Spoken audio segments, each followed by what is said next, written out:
अब चलते हैं नैमिषारण्य वन में, जहां 88,000 ऋषिगण बैठे हैं, जिनको कथा सुना रहे हैं सूत जी। और इन 88,000 ऋषिगणों में जो सबसे बड़े ऋषि हैं उनका नाम है शौनक ऋषि। इसीलिए सभी को शौनकादि ऋषियों के नाम से संबोधित करेंगे। तो शौनकादि ऋषि यहाँ पर सूत जी से पूछ रहे हैं कि प्रभु, अज्ञान ध्वांत विद्वंश कोटि सूर्य समप्रभा सूताख्या ही कथा सारम मम कर्णे रसायनम। वो कह रहे हैं कि हम अज्ञानी हैं, पर आप में एक नहीं दो नहीं करोड़ों सूर्यों के समान ज्ञान रूपी प्रकाश है। तो हमें बताइए कि कलयुग के जो जीव हैं उनका कल्याण कैसे हो। सूत जी बताते हैं, काल व्याल मुख ग्रास त्रास निर्नाश है तवे श्रीमद् भागवतम शास्त्रम कलो किरेन भाषितम। काल व्याल मुख ग्रास, काल एक सर्प की तरह है जो सबको अपना भोजन बनाते हुए आ रहा है। सबकी आयु निश्चित है। कहते हैं कि एक बच्चा जब जन्म लेता है वो बड़ा होगा कि नहीं होगा, इसमें संदेह है? बताओ। संदेह माने डाउट। तो संदेह है? ध्यान से सुनिए प्रश्न। एक बच्चा है, जन्म लेता है, अब वो बड़ा होगा कि नहीं होगा, इसमें संदेह है? नहीं है। आपको उसकी उम्र पता है? क्या पता उसकी उम्र ज्यादा नहीं हुई तो? उसकी उम्र बच्चे की उम्र नहीं हुई ज्यादा, बड़ा नहीं हुआ, कुछ समय बाद ही बुलावा आ गया, उम्र तो किसी की पता नहीं ना। तो संदेह है। वो पढ़ाई करेगा कि नहीं करेगा, इसमें संदेह है? जोर से कहिए। है। उसकी शादी होगी कि नहीं होगी, इसमें संदेह है? उसके बच्चे होंगे कि नहीं होंगे, इसमें संदेह है? वो मरेगा कि नहीं मरेगा, इसमें संदेह है? इसमें कोई संदेह नहीं। जिसने जन्म लिया है वो मरेगा। तो मृत्यु सबकी तय है। व्यक्ति इसी को भूल जाता है, इसी से भागता है। और जबकि दुनिया के सबसे बड़ी सच्चाई यही है। तो उन्होंने 3 बातें बताई कि अगर कल्याण करना है तो इन 3 बातों का, 3 शब्दों का ध्यान रखना। देखिए, उन्होंने तो भगवान के लिए कहा, और जब आप चीजों को समझने की कोशिश करते हैं तो भगवान का ज्ञान आपको जिंदगी में भी आगे बढ़ने के लिए मदद करता है। तो आप कोई भी क्षेत्र उठाइए, ये 3 शब्द आपको सफल बना देंगे, आपके काम में भी, रिश्तों, हर जगह। तो सबसे पहला शब्द है श्रवण, सुनना। सुनना जरूरी है। अब भगवान के क्षेत्र में कहे तो कथा सुनना। ग्रहण कब करोगे? जब सुनोगे। तो कथा सुननी पड़ेगी, भजन सुनने पड़ेंगे, कथाएं सुननी पड़ेगी। लेकिन दूसरे क्षेत्र में कहे तो ये भी सुनना पड़ेगा। आज हर व्यक्ति बोलने में लगा है, कोई किसी को सुनना पसंद। आप किसी को एक ज्ञान की बात बताइए, वो 4 और बताएंगे। कोई सुनने को तैयार नहीं। मुझे लगता है समय ऐसा आ रहा है कि आज सिर्फ कथा ही सुन रहे लोग, बाकी तो बोलना ही बोलना है सबको। कथा ही बची है जहां पे बैठ के सुन रहे हैं थोड़ी देर।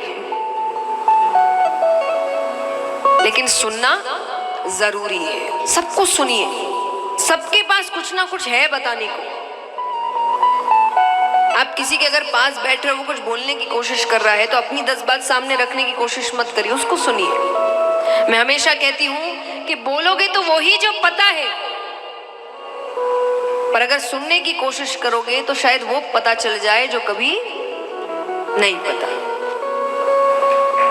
इसलिए सुनना जरूरी है।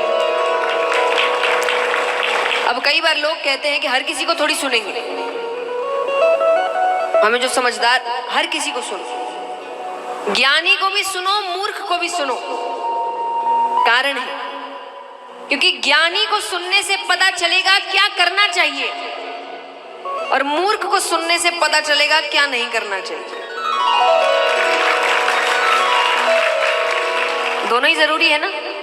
क्या करना चाहिए तो सबको पता होता है, कई बार क्या नहीं करना चाहिए ये नहीं पता, तो कल को हम ही मूर्खों वाली हरकतें कर रहे हो। इसलिए दोनों को सुनो। तो सबसे पहला लक्षण है, कारण है ना, भगवान ने 2 कान 1 मुंह दिए हैं। 2 कान का मतलब है ज्यादा सुनो। अगर ज्यादा बुलवाना होता भगवान 2 मुंह देते, पर भगवान ने 2 कान दिए हैं कि बोलो कम, सुनो ज्यादा। अब दूसरा है श्रवण के बाद चिंतन। ये सबसे सुंदर चीज है। देखिए, मैं हमेशा कहती हूं, सनातन धर्म आपको आंख पर पट्टी बांधना नहीं सिखाता, अंधविश्वास नहीं सिखाता।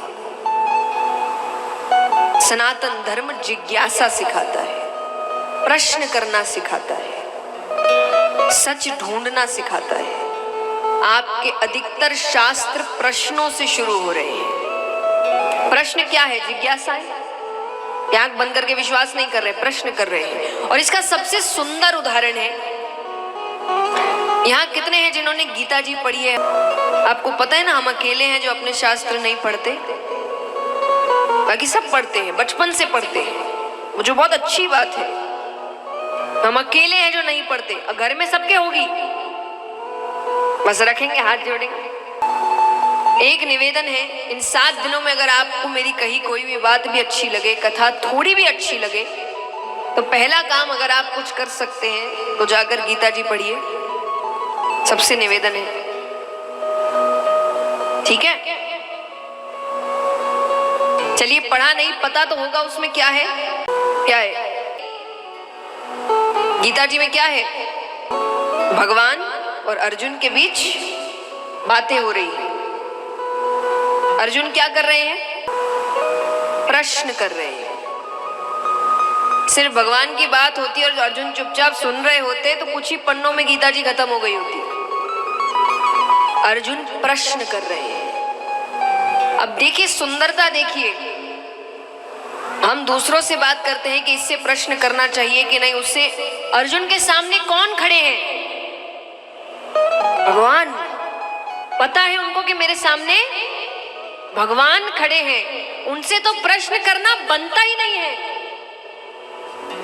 वो तो जो बोले कर देना चाहिए, पर अर्जुन उनसे भी प्रश्न कर रहे हैं कि ये क्यों, ऐसा है तो ऐसा क्यों, ये कह रहे हो तो वो कैसे। और भगवान मुस्कुरा के सब चीज का उत्तर दे रहे। भगवान उनसे एक बार भी ये नहीं कह रहे कि मुझसे प्रश्न कर रहा है, जबान लड़ा रहा है।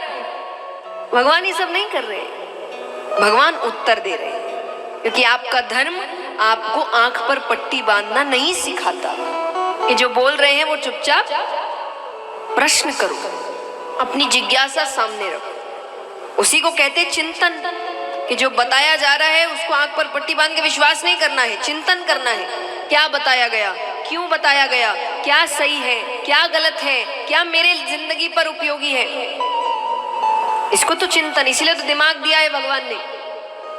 भगवान कहते मैंने सबको दिमाग दिया कि तुम इसका इस्तेमाल करो। और जो पहले होता है हमेशा अगर वही होता तो भगवान इतने अवतार थोड़ी लेते। भगवान ने अलग अलग अवतार लिए। क्यों? क्योंकि हर समय कुछ ना कुछ नया होना चाहिए। श्री राम जब आए थे तब मर्यादा की जरूरत थी, तो वो मर्यादा पुरुषोत्तम बन के आए कि मर्यादा के अंदर रहकर काम करेंगे। जब श्री कृष्ण आए उनको समझ में आ गया कि मर्यादा में रहते कैसे, तो सिखा दिया, पर अब कुछ और सिखाने की जरूरत है। कहते ना कि श्री कृष्ण और श्री राम में अंतर क्या है, ये बहुत सुंदर रूप से बताया गया है कि श्री राम हमें सिखाते हैं कि मर्यादा में रहते कैसे, कि श्री राम हमें सिखाते हैं कि मर्यादा में रहते कैसे हैं और श्री कृष्ण हमें सिखाते हैं कि मर्यादा में रखते कैसे हैं।